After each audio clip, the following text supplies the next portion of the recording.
Torpaqlarına gələndə qürurla, məğlubcasına gəzirik. Mən bu məktəbə gələndə də bu komandanın gördüyü işlərlə, inqilabi işlərlə qürur duyuram. Özümü çox rahat və cəbhədəki kimi hiss edirəm. Nə xoş mənim halım. Hörmətli xanımlar, hörmətli cənablar, şagirdlərimiz, Səidə xanım və kollektiviniz. Bugün maraqlı bir tədbir keçir.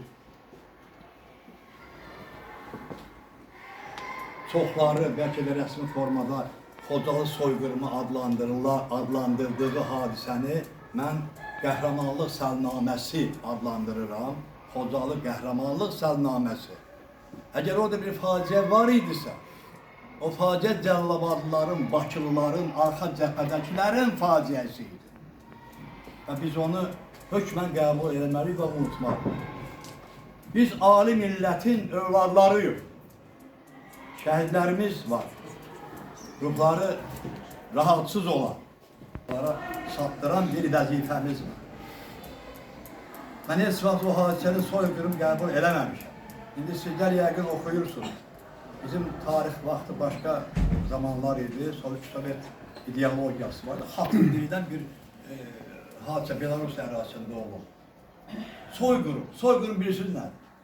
Soyqırım gəlib yerdə hər hansı bir yaşayış məntəqəsinə, yığırlar uşaqları, qadınları, kişiləri, çolaqları da hamısını belə. Onlar da mütli formadan.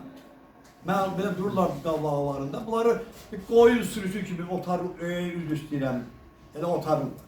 Salırlar hər hansı bir qapalı yerə, sonra nefti, benzin tutup töküb yandırırlar, yaxud güllə ilə vurub öldürürlər. Bu oldu soyqırım. Bu millətə, bu şəhidləri olan millətə, burada bu şəhid ataları, hələ analarını demirəm. Nə qədər kişi xeylağımızda hamısı ayağımızın altında ölər, bizim şərəf olsun.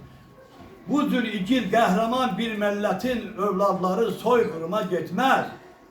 Orada müharibə olur, mühasirəyə düşüblər, vuruşa.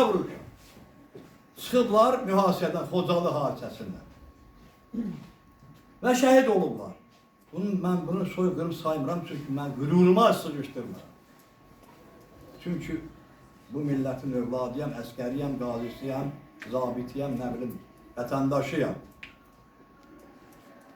Sizə bir şey danışım, maraqlı bir məsələdir. Gəncə ilə